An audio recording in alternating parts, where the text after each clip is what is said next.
Hello, world, and welcome back to the ViBedTime channel. And today we're going to continue our reading with the Mediterranean Caper. We're on chapter 6 now. Uh, I did do a little skimming ahead. It is quite a lengthy chapter, so I don't want to hold you up with a long introduction. Just know that Dirt Pick finally made it to the house that he was supposed to be at in like chapter 2 or 3.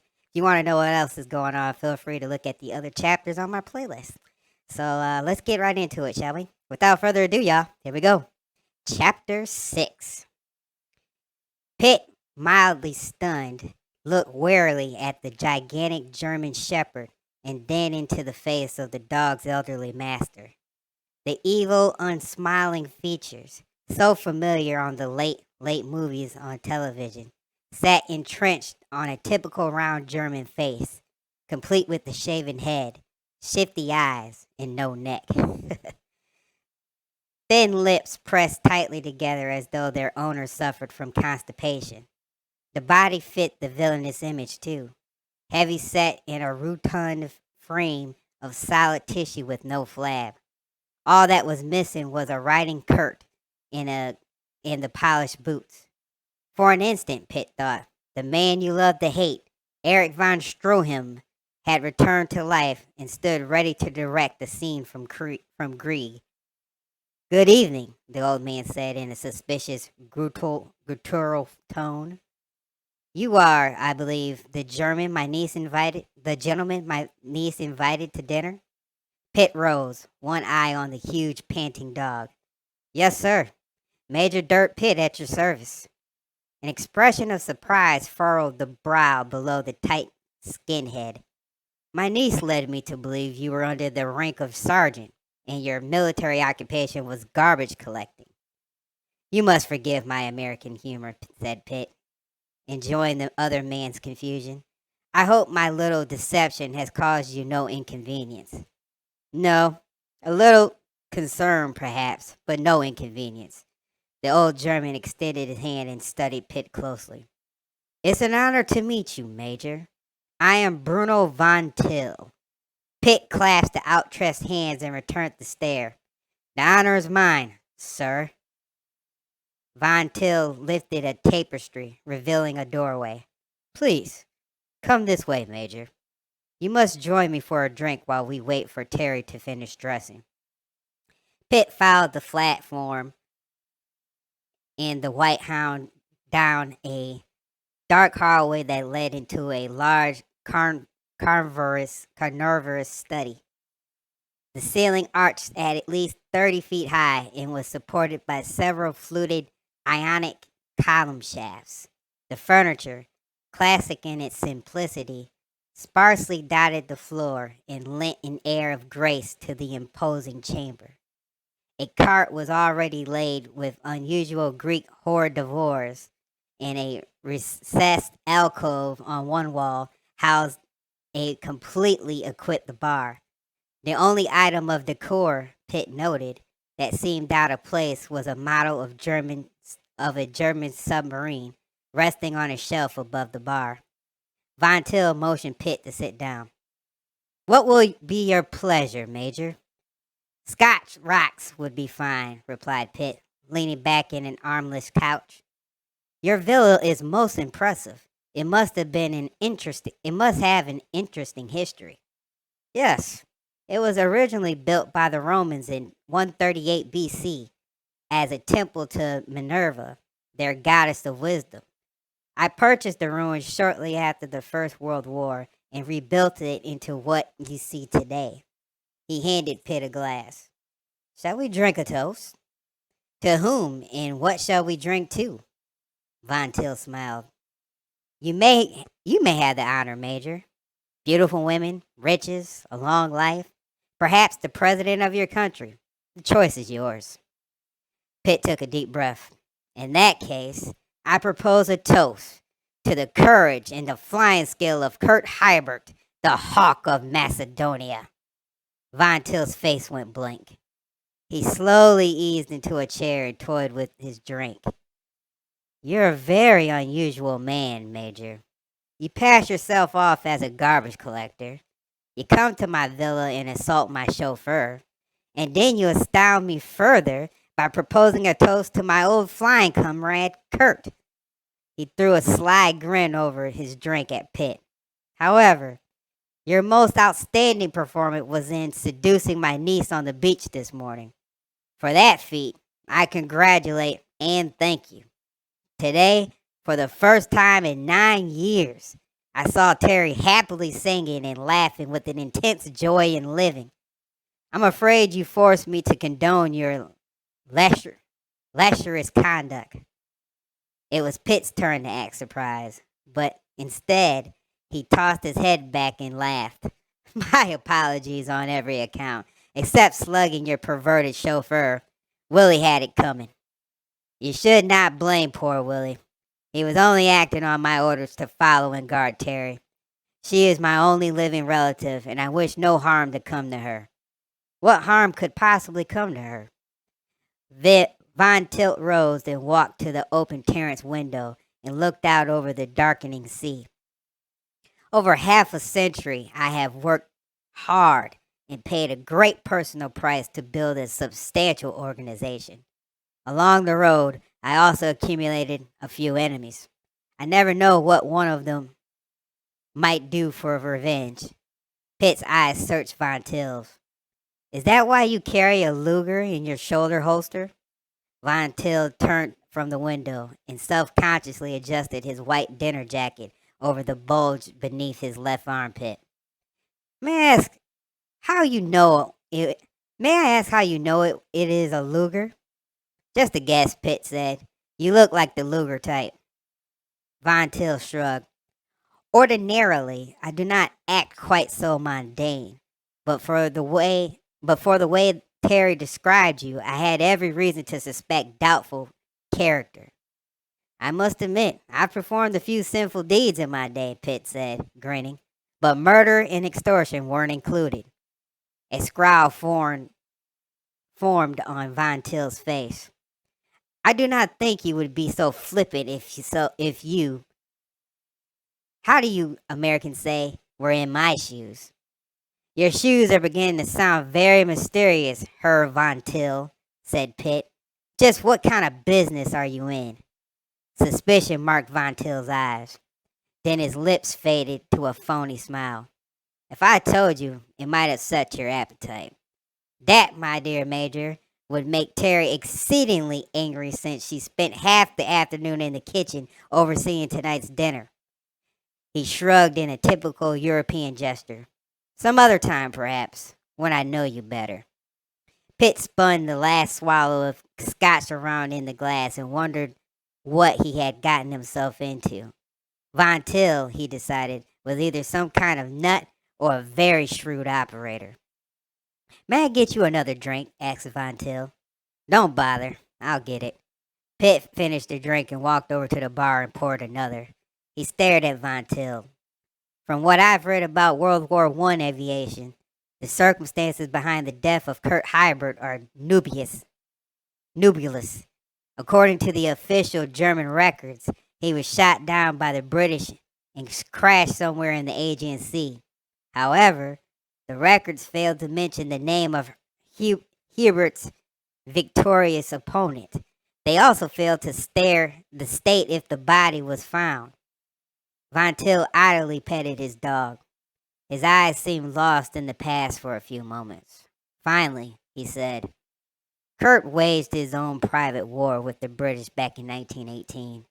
He seldom flew against them coolly or efficiently. He handled his machine wildly and attacked their formations like a man possessed with a spastic devil. When he was in the air, he cursed and raved and pounded his fist on the edge of the cockpit until they bled.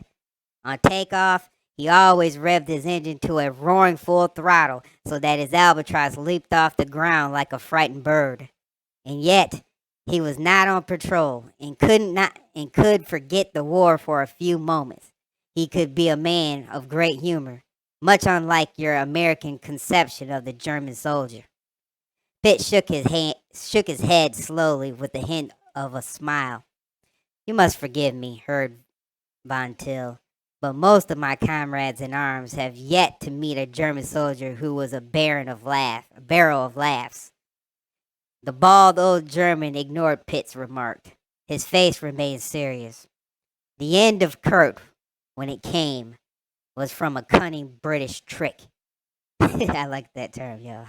They studied his tactics closely and soon learned that he had a weakness for attacking and destroying their observation battalions. A battle weary battalion was overheard in the overseer's basket. The observer's basket was filled with high explosives and a uniformed dummy stuffed with weeds. A detonating wire ran to the ground, and the British then sat and waited for Kurt to make an appearance. Von Till sat down in a deeply pillowed sofa. He looked up at the ceiling, but he didn't see it. His mind looked instead into a sky that existed in 1918. They did not have to wait long. Only one day later, Kurt flew over the Allied lines and saw the battalion swinging slowly in the offshore breeze. He no doubt wondered why there was no ground fire, and the observer, leaning on the basket's railing, looked to be asleep, for he made no attempt to leap out and parachute to safety before Kurt's guns turned the hydrogen-filled bag into a cloud of fire. Oh, I guess that word was balloon, wasn't it, huh, y'all? My bad. Let's keep going. He had no idea it was a trap, said Pitt. No, Von Till replied. The balloon was there and it represented the enemy. Almost automatically, Kurt dove to the attack. He closed with the balloon and his Spandul machine guns raking the thin-skinned gas bag. Suddenly, the balloon erupted in a thunderous explosion that covered the entire area in fire and smoke. The British had detonated the explosives. Hubert crashed over the Allied lines? Pitt queried in thoughtful speculation. Kurt did not crash after the explosion, Von Till answered, shaking his mind back to the present. His albatross burst through the inferno, but the gallant plane that carried him faithfully through so many battles was badly shattered, and he was seriously wounded. With its fabric wings torn and tattered, its control surfaces blown off, and a bloody pilot in the cockpit, the plane staggered over the Macedonian coastline and disappeared out to sea. The Hawk of Macedonia and his legendary yellow albatross were never seen again. At least not until today. Pitt took a deep breath and waited for an obvious reaction. Von Till's eyelids widened on his otherwise expressionless face, and he said nothing. He seemed to be weighing Pitt's words. Pitt immediately came back to the original subject. Did you and Hubert often fly together? Yes. We flew patrol together many times. We even used to take up a two-seater Rumpler bomber and drop incendiary bombs on the British aerodrome, which was located right here on Thasos. Kurt would fly while I acted as observer and bombarder. Where was your squadron base? Kurt and I posted to Justice 73. We flew out to Xanthi Aerodrome in Macedonia. Pitt lit a cigarette. Then he looked at Von Till's old but erect figure. Thank you for a very concise and detailed account on Hubert's death. You admitted nothing. Kurt was a very dear friend, Von Till said wistfully. I do not regret such things easily. I can even recall the exact date and time. It happened at 9 p.m. on July 15, 1918. It seems strange that no one else knew the full story, Pitt murmured, his eyes cold and steadied with purpose. The archives in Berlin and the British Air Museum in London have no information concerning the death of Hubert. All the books I've studied on the subject list him as missing in a mysterious situation similar to the other great aces, such as Albert Ball and Georges Ganymer. Good God, snapped Von Till, exasperated. The German archives lack the facts because the Imperial High Command never gave a bleep about the war in Macedonia. And the British would never dare publish one word about such an unchivalrous deed. Besides, Kurt's plane was still in the air when they saw it last. The British could only assume their insidious plan was successful. No trace of man or plane was ever found? Nothing. Hubert's brothers searched for him after the war, but Kurt's final resting place remains a mystery. Was the brother also a flyer? No. I met him on several occasions prior to the Second World War. He was a fleet officer in the German Navy. Pitt fell silent. Von Till's story was too bleak pat, he thought. He had the strange feeling that he was being used, like a wooden decoy on a flight of geese. A faint, ominous tingling stirred inside of him. He heard a tapping of high heels on the floor, and without turning, knew that Teri had entered the room. Hello, everybody. Her voice was light and cheerful. Pitt swung around and faced her. She was wearing a mini dress, designed like a Roman toga, that swirled about her slender legs. He liked the color, a golden orange that complemented her ebony hair. She looked at Pitt, her eyes immediately drawn to his uniform. Her face paled slightly, and she raised a hand to her mouth in the same gesture he had noticed on the beach. Then she smiled thinly and approached, radiating a beautiful and sexy warmth. Good evening, gorgeous creature, Pitt said lightly, taking her outstretched hand and kissing it. Teri flushed, then looked up at the grinning face. I was going to thank you for coming, she said, but now that I've seen through the naughty little trick you played on me, I've a good notion to toss you out of your bloody... Don't say it, Pitt interrupted, his lips curved devilishly. I know you won't believe me, but just this afternoon the base commander took me off the garbage truck, made me a pilot, and promoted me to major. She laughed. Shame on you. You told me your rank was under that of a sergeant. No, I said that I've never been a sergeant, and that's the truth. She slipped her hand through Pitt's arm. Has Uncle Bruno been boring you with his flying tales of the Great War?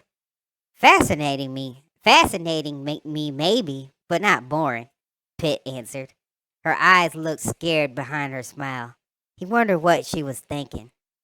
Teri shook her head from side to side.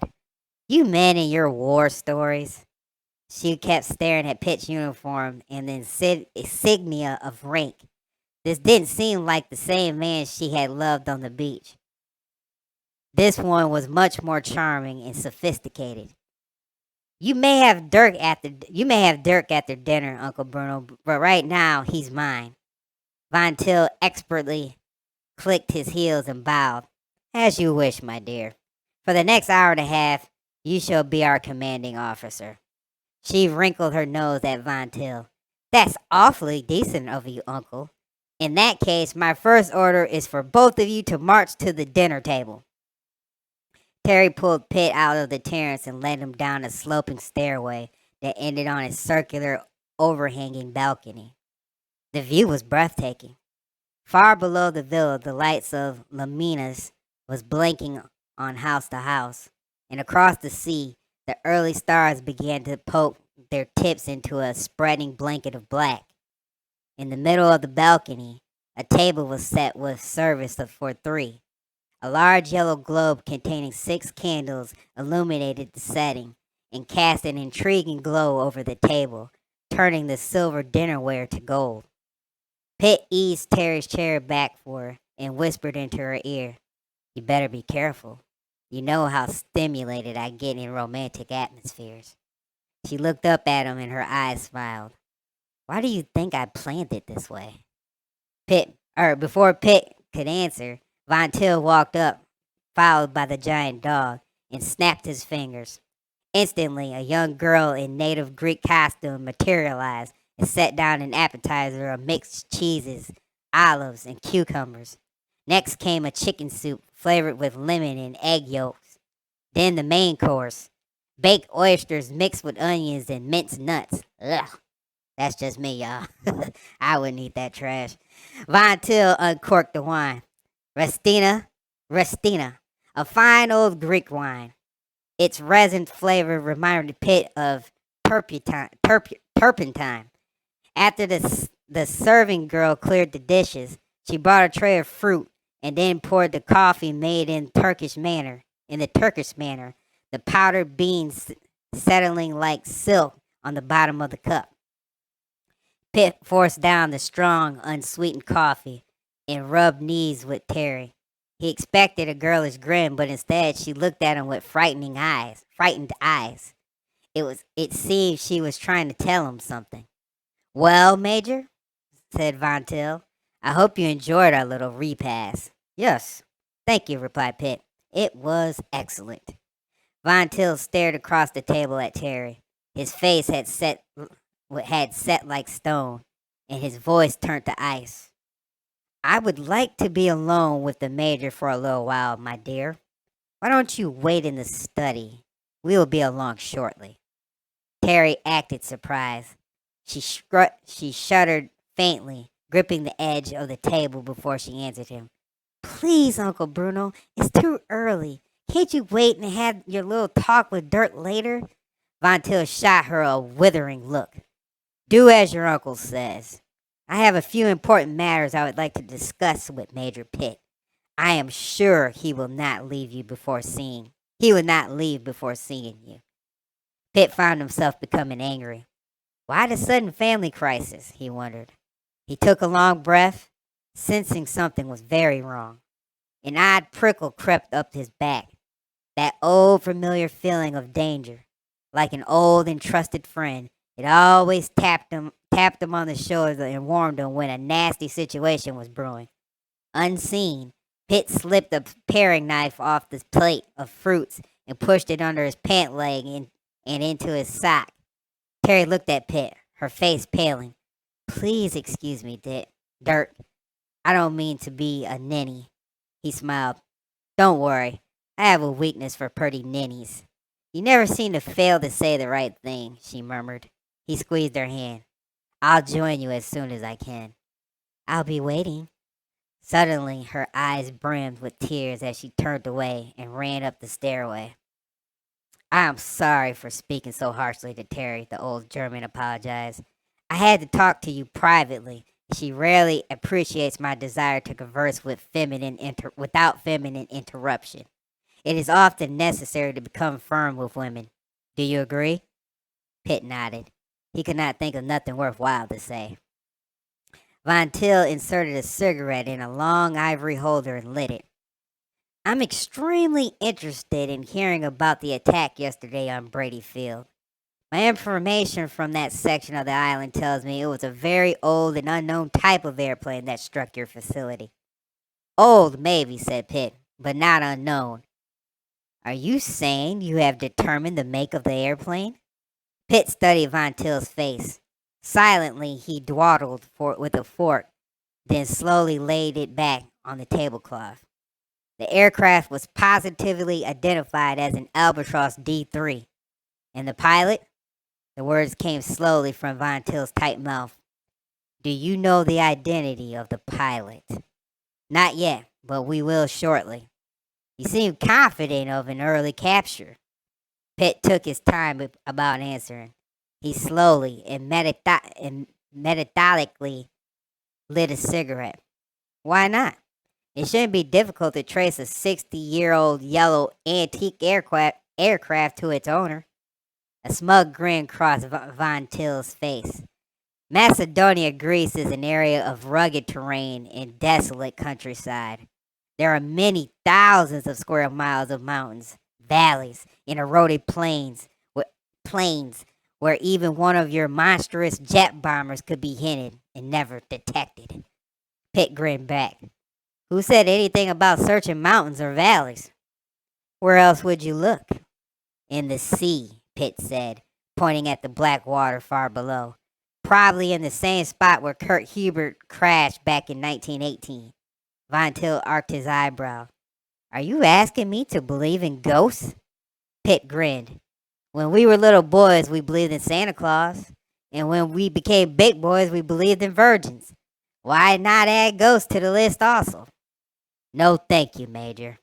I find cold facts and figures superior to superstition. Pitt's voice was even and distinct. That leaves us with another avenue to explore. Von Till sat erect, his eyes squinting at Pitt. What if Kurt Hubert is still alive? Von Till's mouth dropped open. Then he caught himself and exhaled a cloud of cigarette smoke. That's ridiculous. If Kurt were still alive, he would be over 70 years old. Look at me, Major. I was born in 1899. Do you think a man of my age could fly an open cockpit plane, not to mention attacking an airfield? No, I don't think so. The facts are on your side, of course, said Pitt. He paused for a moment, running his long fingers through his hair.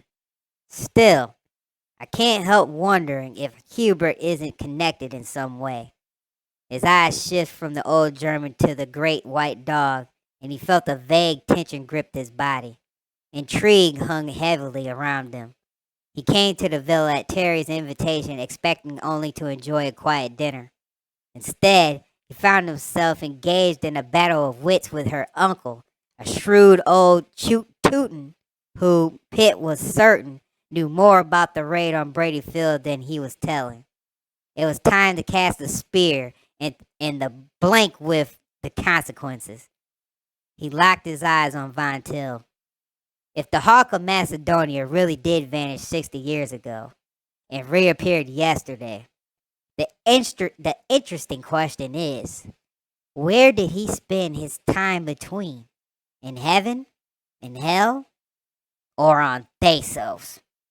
A confused look replaced Von Till's arrogant mask. I don't quite understand what you mean. Mean hell, snared Pitt.